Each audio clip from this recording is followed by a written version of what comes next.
शुक्राना गुरुजी, अनंतम शुक्राना हमारे गुरुजी महाराज का। ओम नमः शिवाय। शिवजी सदा सहाय। ओम नमः शिवाय। गुरुजी सदा सहाय।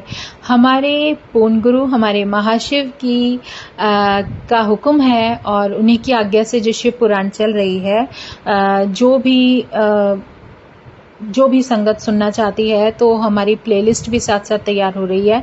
और गुरुजी महाराज ने जो भी भाव डाला, जिस कारण से ये शिव पुराण पढ़ी जा रही है, तो सबसे निवेदन है कि अगर कोई भी पार्ट प्लीज़ छोड़िएगा मत, क्योंकि शिव पुराण में चाहे आप शुरू से एंड तक अगर सारे चैप्टर 1 बाय 1 सुनते हो तो ज़्यादा बेटर है। और क्योंकि वो समझ में आती है, हमें समझ आता है कि कब कहाँ कैसे क्या घटित हुआ था और क्या कैरेक्टर्स थे और क्या सब कुछ शिव पुराण में बताया गया है। शुक्राना गुरुजी महाराज का जो इतनी प्यारी सेवा बख्शी, अनंतम शुक्राना। अब हम 4th चैप्टर पढ़ते हैं, नास्तिक शास्त्र का प्रादुर्भाव।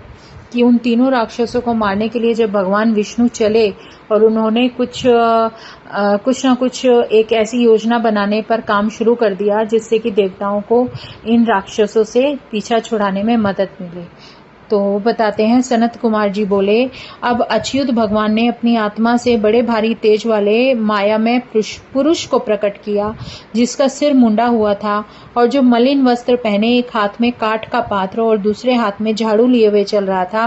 वह अपने हाथ में खुला वस्त्र लिए, मुख में वस्त्र लपेटे, व्याकुल वाणी में धर्म ऐसा कहता हुआ मुनि रूप धारण किए विष्णु जी के आगे खड़ा हुआ। फिर बोला, हे अरिहन, मेरे लिए क्या आज्ञा है? वह आज्ञा मुझे शीघ्र दीजिए। मेरे क्या क्या नाम होंगे और स्थान क्या होगा? तब उसके ऐसे वचनों को सुनकर विष्णु जी ने बड़े प्रसन्न होते हुए बोला कि मुझे तुम्हारी आवश्यकता है। तुम मेरे अंग से उत्पन्न मेरे ही स्वरूप हो। तुम मेरे कार्य करने योग्य हो। इससे तुम्हारी पूजा होगी। तुम्हारा नाम अहिरन होगा। इसके पीछे तुम्हारा एक और भी सुंदर नाम होगा, जिसे मैं फिर कहूंगा। अभी तुम्हारे समक्ष जो कार्य है उसे करो। तुम बड़े मायावी हो, अतः तुम 16,000 श्लोकों वाले एक ऐसे शास्त्र का निर्माण करो जो वर्णाश्रम धर्म विवर्जित हो, इसमें अपभ्रंश शब्द हो भरे ही हो और कर्म विवाद भी वर्णित हो। इसके लिए मैं अपनी माया को तुम्हारे साथ कर सामर्थ्य देता हूं कि तुम उसका निर्माण करो। परमात्मा विष्णु जी के इन वचनों को सुनकर उस मुंडी ने उन्हें प्रणाम किया और बोले, हे जनार्दन, मुझे क्या करना है इसके लिए शीघ्र आज्ञा दीजिए। आपकी आज्ञा से मैं अवश्य सफल होऊंगा।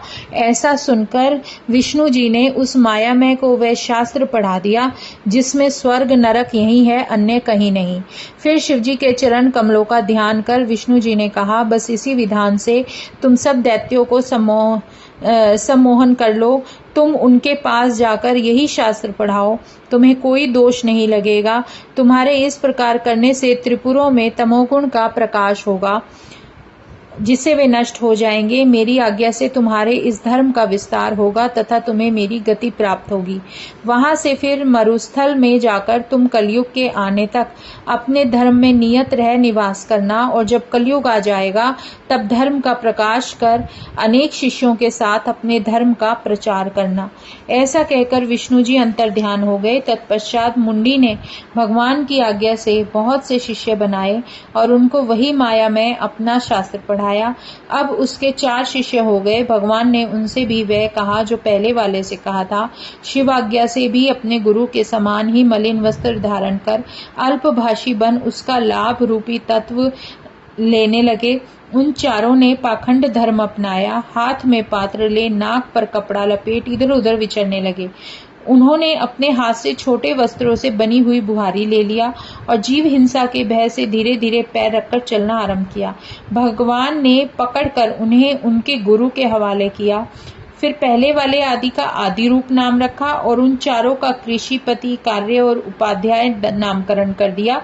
फिर यह भी कह दिया कि तुम अब से सर्वदा मेरे अरिहन नामक शुभ और शत्रु नाशक नाम को ध्यान में रखना। सनत कुमार जी कहते हैं, इसके पश्चात उस मायावी ने प्रणाम कर शिष्यों सहित शीघ्र ही त्रिपुर नगर को प्रस्थान किया।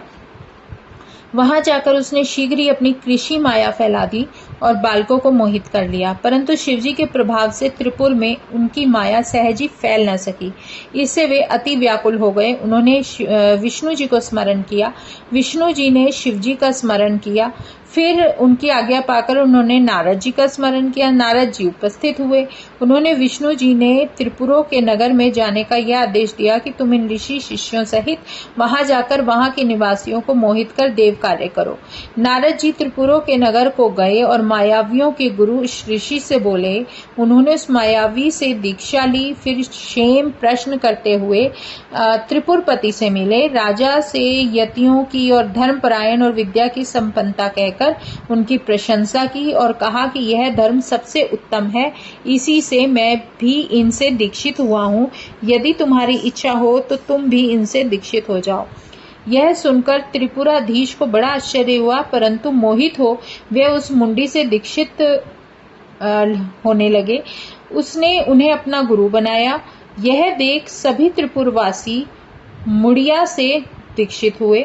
सारा त्रिपुर उस मायावी के शिष्यों से अपूर्ण हो गया। अब है नास्तिक मन से त्रिपुर मोहन। अब 5th पॉइंट आ रहा है, 5th चैप्टर। व्यास जी बोले, दैत्यराज के दीक्षित एवं मोहित होने पर उस मायावी पुरुष ने क्या कहा और दैत्यराज ने क्या किया। सनत कुमार जी ने कहा, जब वह राजा दीक्षित हो गया तब उससे अरिहन ने कहा, मेरा ज्ञान वेदांत का सार है। यह अनादिकाल से चला आ रहा है, इसमें कर्ता कर्म नहीं है। यह अपने आप ही प्रकट होकर अपने आप ही लीन हो जाता है। आत्मा से लेकर स्तंभ तक जितने भी देह के बंधन हैं, सब में आत्मा एक ही ईश्वर है और इसमें अन्य कोई सामर्थ्यवान नहीं है। ब्रह्मा, विष्णु और महेश ये जो कुछ भी हैं, सब एक अरिहन कहलाते हैं। समय आने पर सब लीन हो जाते हैं। आहार, मैथुन, निद्रा यह सब देह में समान है। सभी प्राणी समान है, किसी में कुछ भी विशेषता नहीं है। आत्मा एक है। मृत्यु से सभी को भय है। सभी शरीरधारी समान हैं। इस कारण कभी किसी की हिंसा नहीं करनी चाहिए। जीव दया से बढ़कर पृथ्वी पर कोई धर्म नहीं है। एक जीव की रक्षा से त्रिलोकी की रक्षा हो जाती है। जैसे भी हो, जीव रक्षा करो और किसी को मारो नहीं। अहिंसा ही परम धर्म है और पीड़ा देना ही महापाप है। अपराधहीनता ही मोक्ष और अभिलाषित भोजन ही स्वर्ग है। हिंसा से नरक होता है और चराचर त्रिलोकी में हिंसा के समान कोई पाप नहीं है। हिंसक नरक और अहिंसक स्वर्ग जाता है। दान बहुत है, परंतु अभयदान से बढ़कर कोई दान नहीं। भयभीत को अभयदान, रोगी को औषधि, छात्रों को विद्या और भूखे को अन्न दान देना, ये 4 प्रकार के दान मुख्य हैं।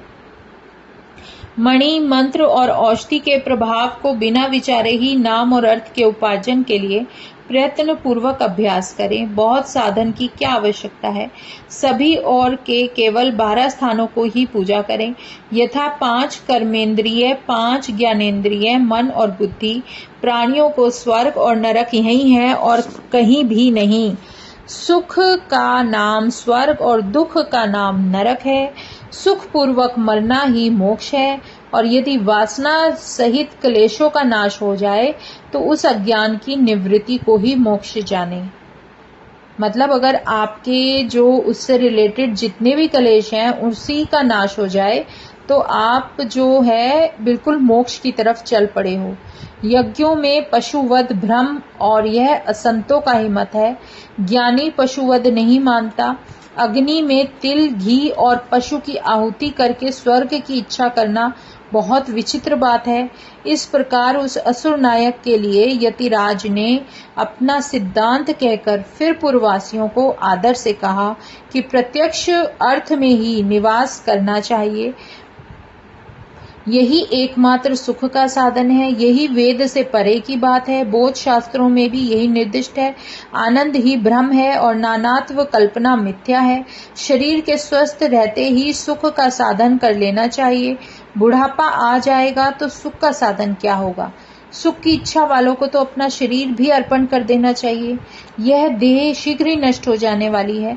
संचय भी क्षय होने वाला है। अतएव ज्ञानी को चाहिए कि वे सुख का साधन करे और वेद भी सुख का साधन करने को कहता है। लोकों में जाति कल्पना व्यर्थ है। ऊंच नीच कुछ नहीं। वृद्ध जनों का कहना है कि सृष्टि के आदि में ब्रह्मा की उत्पत्ति हुई, जिनके 2 पुत्र दक्ष और मरीच हुए। मरीच के पुत्र कश्यप ने दक्ष की 13 कन्याओं से धर्म विवाह किया। प्रजापति के मुख, बाहु, उहु, जंगा और चरण से 4 वर्ण उत्पन्न हुए। यह पूर्व पुरुषों की कल्पना है, यह बातें विचार से संगठित नहीं होती। यदि सब ही शरीर से उत्पन्न हुए तो उनके चारों पुत्र भिन्न भिन्न वर्ण वाले कैसे हो गए? इस प्रकार वर्ण अवर्ण का विभाग ठीक नहीं। मनुष्य को कभी किसी प्रकार का भेद नहीं मानना चाहिए।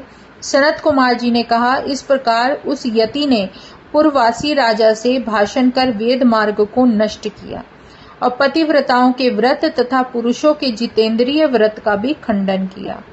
फिर धर्म, यज्ञ, तीर्थ और श्राद्ध आदि जो श्राद्ध किए जाते हैं वो भी देवताओं के धर्म शास्त्र का खंडन करते हुए उनसे विशेषकर शिवजी की पूजा का भी खंडन किया और इसी प्रकार उसने विष्णु, सूर्य, गणेश की पूजा का भी निषेध किया।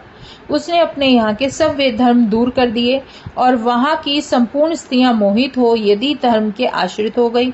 उन्होंने पत्री शुश्रूषा की मति को त्याग दिया और वशीकरण और आकर्षणी विद्या का अभ्यास कर पुरुष परदार भृत हो गई। अंतःपुर की स्त्रियां, राजकुमार, पुरवासी और पुर की सभी स्त्रियां इस प्रकार विमोहित हो गईं।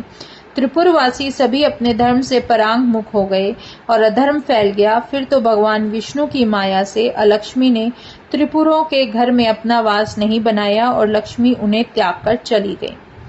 विष्णु जी द्वारा निर्मित उस बुद्धि को देखकर नारद जी कृतार्थ हो गए और दैत्यराज की बुद्धि कुंठित हो गई। शिवजी की इच्छा से राक्षस में अपने भाइयों सहित सामर्थ्यहीन हो गया। 6th पॉइंट है ब्रह्मादिकों का शिवजी से त्रिपुर वध की प्रार्थना करना और शिवजी की सद्भक्ता। व्यास जी ने पूछा, जब दैत्यराज मोहित हो गया तब क्या हुआ? हे सनत कुमार जी, अब वह चरित्र आप मुझे सुनाइए। सनत कुमार जी कहने लगे, जब इस प्रकार कहने पर दैत्यराज ने शिवार्चन त्याग दिया और सारा स्त्री धर्म नष्ट हो गया, लोग दुराचार रत हो गए, तब भगवान विष्णु कृतार्थ हो निवेदन करने कैलाश पर गए। वहां जाकर उन्होंने परमात्मा महेश्वर को नमस्कार किया, अनेक उपाधियों से युक्त उनकी बहुत स्तुति की। तब तक ब्रह्मा जी और देवराज इंद्र भी देवताओं को लिए वहां पर साथ आ गए और सबने आदि पुरुष शंकर की आराधना की। तब उनके तप से प्रसन्न होकर भगवान शंकर विषभ पर आरूढ़ हो उनके सामने आए और नंदी जी का अपने हाथ से स्पर्श करते हुए देवताओं से बोले, मैं दैत्यों का अधर्म जान गया हूँ, इससे अब त्रिपुरों का विनाश कर दूंगा। परंतु अभी वे मन से मेरे दृढ़ भक्त हैं, उन्होंने माया से मोहित होकर उत्तम धर्म त्याग किया है। इस कारण उनमें जिन्होंने जितना भी संपूर्णतः त्याग किया है उनका वध मैं करूंगा और अन्यों को विष्णु जी मारेंगे। यह सुनकर विष्णु जी उदास हो गए। तब उन्हें उदास हुआ देख ब्रह्मा जी शिवजी से हाथ जोड़कर बोले कि हे भगवान, आप जैसे श्रेष्ठ योगी को तो कोई स्पर्श नहीं कर सकते, फिर आप सभी को क्यों नहीं मारते हैं? विष्णु जी पर क्यों छोड़ते हैं? त्रिपुरों ने तो अब सर्वथा आपकी पूजा ही त्याग दी है। हम और ये विष्णु आदि आपकी प्रजा हैं, इस कारण आप सर्वतोभाव से हमारी रक्षा कीजिए। हे सर्वेश्वर, यह सारा जगत आप ही का परिवार है। हरि आपके युवराज हैं, मैं आपका पुरोहित हूँ तथा इंद्र आपका आज्ञा पालक राजकाज करने वाला है। अन्य देवता भी आपके ही वशवर्ती हैं। सनत कुमार जी कहते हैं, ब्रह्मा जी के ऐसे वचनों को सुनकर सुरपति परमेश्वर शंकर जी प्रसन्न हो गए। उन्होंने कहा, हे ब्राह्मण, तुम मुझे सम्राट कैसे कहते हो? मेरे पास तो इसके योग्य कोई भी प्रकार नहीं है। ना तो मेरे पास कोई दिव्य रथ है, ना वैसा सारथी कि जिसे लेकर मैं संग्राम में चलूं, और जय करने वाला मेरे पास कोई धनुष बाण नहीं है। फिर मैं दैत्यों का वध कैसे करूंगा? यह सुनकर ब्रह्मादिक देवताओं को बड़ी प्रसन्नता प्राप्त हुई और उन्होंने महेश्वर को प्रणाम किया। आप युद्ध के लिए तैयार तो हों, हम सभी आपके रथ आदि रूप हो जाएंगे। ऐसा कहकर वे सब लोग हाथ जोड़ते हुए शिव जी के सामने खड़े हो गए। जय गुरु जी, शुक्राना गुरु जी। आज 6th चैप्टर इसका पूरा हो गया है। अब तैयारी हो गई है कि उन राक्षसों से किस प्रकार युद्ध लड़ा जाएगा। शुक्राना गुरु जी महाराज का अनंतम शुक्राना। ओम नमः शिवाय। शिव जी सदा सहाय। ओम नमः शिवाय। गुरु जी सदा सहाय। शुक्राना, अनंतम शुक्राना। जय गुरु जी।